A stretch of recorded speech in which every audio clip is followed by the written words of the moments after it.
William Shakespeare's Macbeth is one of his most popular plays. Set in Scotland during the Middle Ages, it's a story of love, betrayal, and the murder of Duncan I.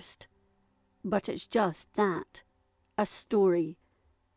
So who was the real Macbeth?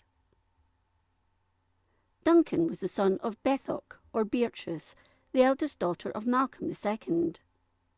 His father was Crinan, the abbot of Dunkeld, something which in later centuries would have been banned, but not in 11th century Scotland. He succeeded to the throne on his grandfather's death at Glamis near Forfar on 25th November 1034, but only reigned for 6 years. Known as gracious, Duncan was described as an incompetent man in his teens and only gained the throne following the murder of the legitimate candidate according to the old Pictish rules of succession. Macbeth, born in 1005 and son of Findlay of Murray and Donada, was also a grandchild of Malcolm II through his mother's side, she being the younger sister of Bethoc, and he had ambition to contest the throne of Scotland. In 1032 he became Mortimer of Murray, following the death of the previous Mortimer, Gilla Comigain, who was burned to death along with 50 of his men. It was believed Macbeth had had a hand in his death, as in 1020 Comigain had murdered his father.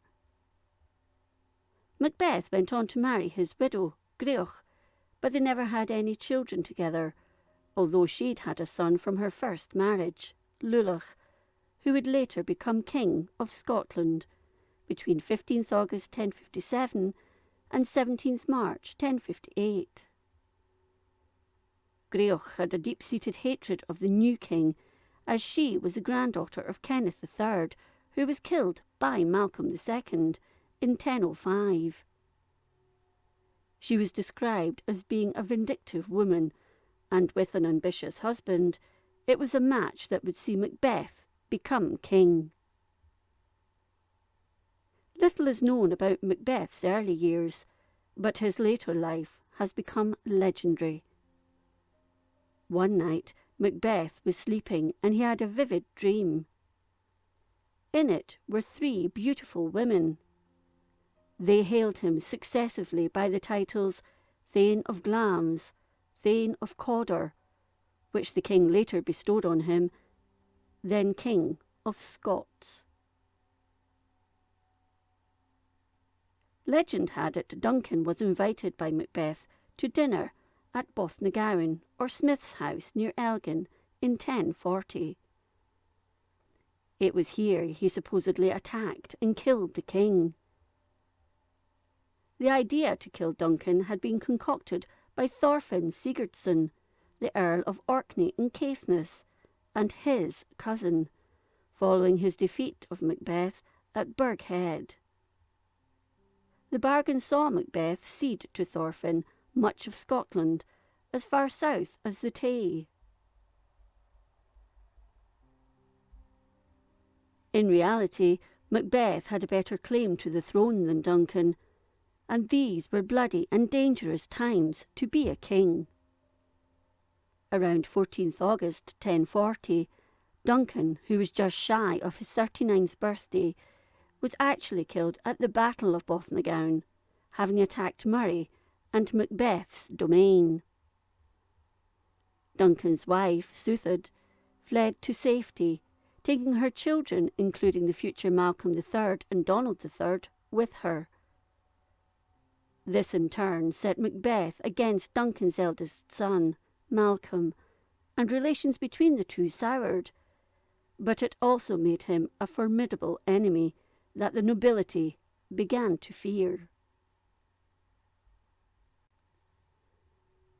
Macbeth ruled the kingdom of Alapa, within the kingdom of Scotland, with vigour and wisdom for 17 years, and under him the country mainly enjoyed peace and prosperity.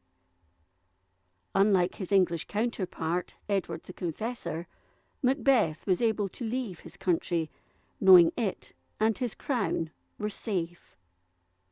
In 1050, for example, he travelled to Rome, and during his time there was free with his gold, even having the reputation of scattering it like seed.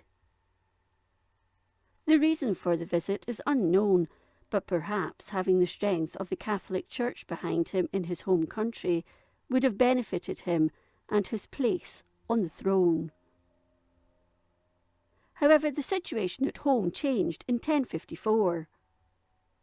The Danish Earl of Northumbria, Siward, invaded Scotland, displaying his banner in favour of the banished Malcolm, who had been held in England both as prisoner and puppet king of Scotland.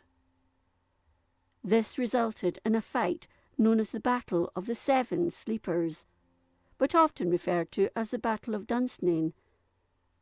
But following their defeat, Malcolm and Siward marched south to York. There were huge losses on both sides, 3,000 Scots and 1,500 on the English side, with Siward losing his son, Osbjorn. However, Macbeth survived, returned to his own lands in the north, and went on to rule for another 3 years.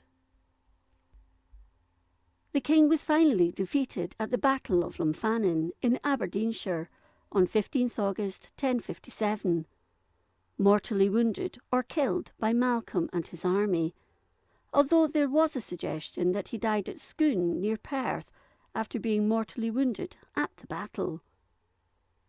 His stepson, Lulach, was crowned king by his supporters on 8th September 1057 at Scone, and he was the first king in Scotland to have his coronation documented in detail. He ruled for just over 6 months when he was assassinated by Malcolm, who was crowned King of Scots on 25th April 1058 and became Malcolm III. Both Macbeth and Lulach were buried on the island of Iona. The legends surrounding Macbeth, his wife, and the killing of Duncan appeared 400 or 500 years after his death, and it was a story that Shakespeare wrote that really put this King of Alapa on the map. In his play, Macbeth and the fictional Banquo, who was a later addition to the play, were generals serving Duncan, King of Scots. It was when they were returning from battle that they met the 3 witches, who foretold that Macbeth would become king. He told his wife, and it was Lady Macbeth who persuaded her husband to kill Duncan for the throne when he was a guest at their castle. Duncan's bodyguards were blamed for the slaying, as they were drunk and sleeping at the time, so Macbeth had them executed. Duncan's son, Malcolm, then fled to England, while his other son, Donalbain, fled to Ireland. Macbeth was then crowned king, and Banquo was executed under his orders, but his son Fleance escaped. However, Banquo's ghost haunted Macbeth and appeared before him at a banquet. Macbeth then met the 3 witches once more, who told him to beware of Macduff, a Scottish nobleman who went to England, but that no man born of woman would harm him until Birnam Wood reached Dunsinane, when he would die. Macduff and Malcolm, meanwhile, raised an army to avenge Duncan's death, and on hearing this, Macbeth sent a troop to murder Macduff's wife and his children. Macbeth then holed himself and his family up at Dunsinane Castle, where Lady Macbeth was overcome by guilt, went insane, and took her own life. As Macduff and Malcolm headed north, they stopped at Birnam and cut the branches from the trees to use as camouflage, therefore making the witch's prophecy come true. Macbeth was killed by Macduff in the play, as he'd been born by caesarean section, therefore not a traditional birth. Malcolm was then crowned King of Scotland. The play was first performed at the court of James VI in London in 1606, and it remains popular, although is known by actors as a Scottish play, thanks to superstition surrounding it. The enigma of Macbeth and the blurred lines between fact and fiction continue to fascinate.